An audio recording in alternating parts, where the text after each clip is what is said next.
La ouate de cellulose est issue de la roue du recyclage. À partir du bois, on fabrique le papier.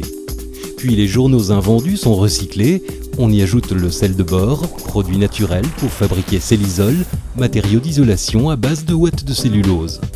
Enfin, on peut isoler sa maison et faire des économies d'énergie et préserver au mieux l'environnement. La ouate de cellulose Cellisol est un produit d'isolation écologique destiné au bâtiment. La réussite de ce matériau, vieux de plus de 80 ans, est due à ses grandes qualités thermiques et phoniques. Pour obtenir ce résultat, nous recyclons des journaux neufs auxquels nous incorporons des adjuvants de type sel de bore. Ce mélange nous permet d'avoir un isolant avec une bonne tenue au feu, anti-cryptogamique, anti-moisissure, protégé contre les insectes et répulsif pour les rongeurs. La capacité isolante de Cellisol est très importante. Cette capacité est identifiable par la résistance thermique R. Pour une épaisseur de 30 cm, on aura une résistance thermique R de 5,8 pour Cellisol 300.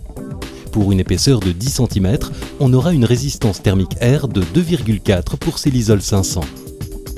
Cellisol 300 et 500 disposent d'avis techniques et de certification.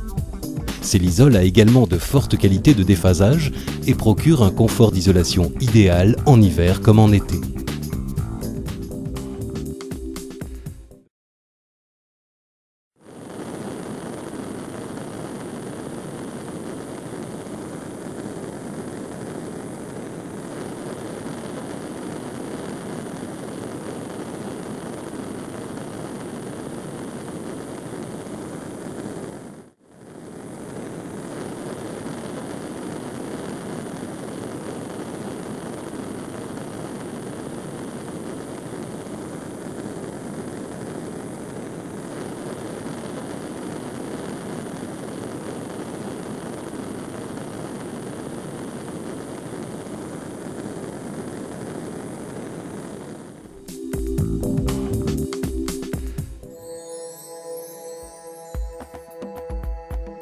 L'injection avec Cellisol 500 est prévue pour les murs neufs ou anciens avec lame d'air supérieure à 5 cm d'épaisseur. Le Cellisol 500 est injecté sous pression pour remplir entièrement le vide dans les cavités enfermées, y compris les vides de toitures en pente.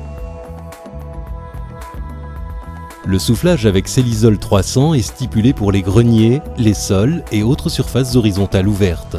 Il est soufflé à sec, fournissant un remplissage intégral de la surface, supprimant ainsi tous les ponts thermiques. Cellisol 500 est projeté à l'état humide. Il est alors nivelé sur la profondeur des goujons afin d'assurer qu'il n'y ait pas de poche d'air, même autour des canalisations, câbles et autres obstacles. L'enveloppe extérieure peut alors être placée, suivie du panneau de finition, plaque au plâtre par exemple.